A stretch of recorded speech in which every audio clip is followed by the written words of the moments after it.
Hello friend, मेरी कहानी Bhosle marriage में आपका स्वागत है। सुबह चिड़िया की चहचहाट और सूरज की किरणों से सक्षम की आंख खुली। उसने अपनी आंखों को मसलते हुए जब सोफे पर देखा तो वहाँ कोई नहीं था। वह उठकर बैठ गया और घड़ी में टाइम देखने लगा, जिसमें अभी 8 बज रहे थे। वो उठकर बाथरूम में चला गया। सिया सुबह जल्दी उठकर नीचे चली गई थी, जहाँ राधी माँ भी थी। उसने पहले उनसे आशीर्वाद लिया, फिर भगवान की पूजा कर वो अपने पहली रसोई की रस्म करने चल पड़ी। सिया ने ब्रेकफास्ट और उसने रस्म के लिए जो भी बनाया था वो डाइनिंग टेबल पर सर्वेंट के मदद से लगा लिया था। वहीं दादी अपने पोते की शादी होने और इतनी प्यारी पौत्र बहू पाने के बाद उनके कदम तो जमीन पर ही नहीं पड़ रहे थे। तब तक सक्षम भी नीचे आ गया था और दादी के पैर छूकर वो डाइनिंग टेबल पर अपनी जगह पर बैठ गया।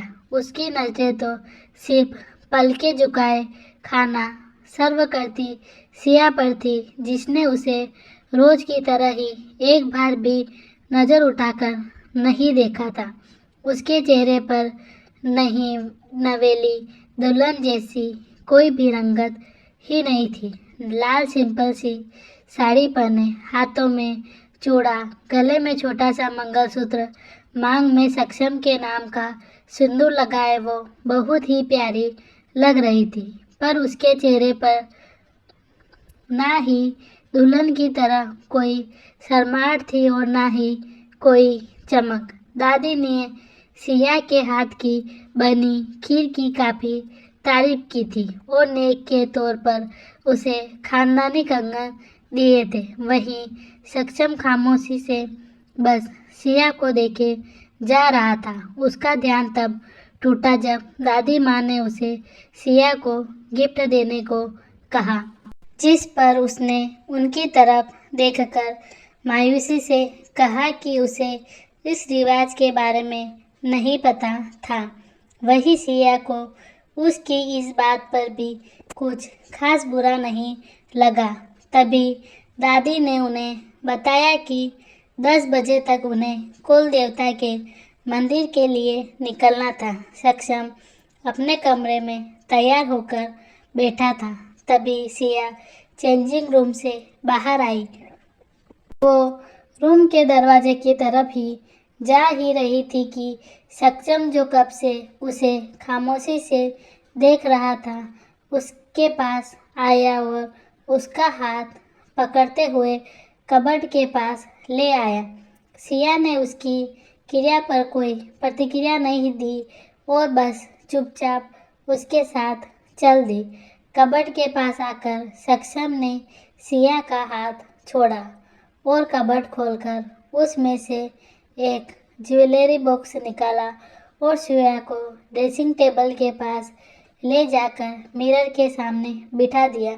सिया शीशे से सक्षम के अक्ष को देख रही थी और सक्षम सिया के अक्ष को। उसने उस बॉक्स में से एक प्यारा सा डायमंड नेकलेस चौकर निकाला और सिया के सारे बाल एक साइड करके उसके गले में पहना दिया।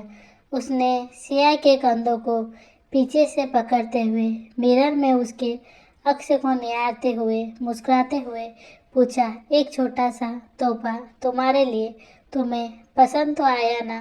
सिया उसकी बात सुन उसकी आंखों में देखते हुए अपने आप से ही बोली, क्या सच में मेरी पसंद और मेरी राय कोई मायने रखती हैं? काश ये सवाल तुमने मुझसे मेरे गले में मंगलसूत्र डालने से पहले पूछा होता।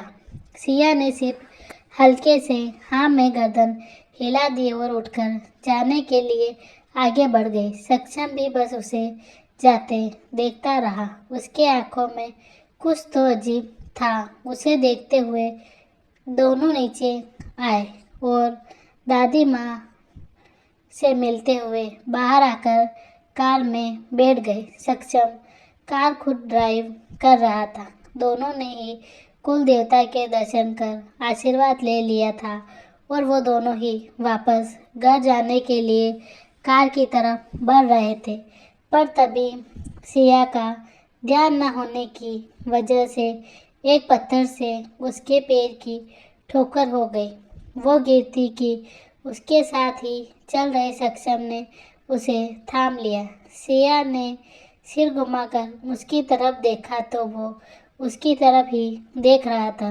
दोनों की ही आंखें मिली तो एक पल को सिया को सक्षम की आंखों में कुछ ऐसा दिखा जिससे एक पल को उसकी धड़कनों में रवानी ला दी। क्या सच में उसकी आंखों में फिक्र थी? सक्षम ने उसे संभालते हुए पूछा, क्या तुम ठीक हो?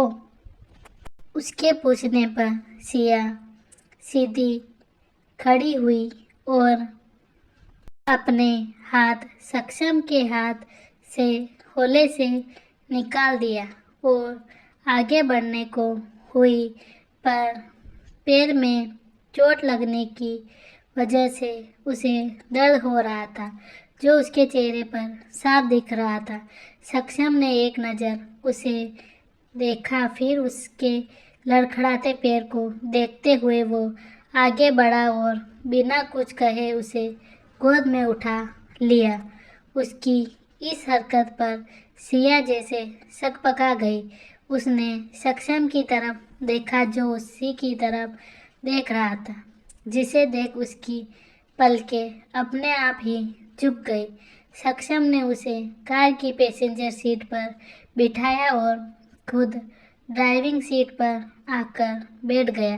सिया ने ना चाहते हुए भी एक नज़र उसे देखा और अपनी सीट बेल्ट लगा दी।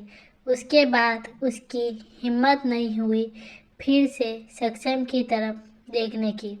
घर पहुंचकर सिया जब खुद से उतरने को हुई कि सक्षम ने जल्दी से निकलकर कार का डोर ओपन किया और उसे फिर से बाहों में उठा लिया। सक्षम के इस बार ऐसा करने पर सिया ने हैरानी से उसकी तरफ देखा और सकपकाते हुए कहा, ये क्या कर रहे हो? अंदर दादी माँ हैं, उनके सामने। तो क्या हुआ? अपनी खुद की पत्नी को उठाकर जा रहा हूँ, पड़ोस की नहीं। सिया अपनी बात पूरी कर पाती कि बीच में ही सक्षम उसकी शक्ल देखते हुए बोला। उसके इतने हक से कहा था कि सिया की धड़कनों में एक बार फिर से रवानी सी दौड़ गई। आज के लिए इतना ही। धन्यवाद।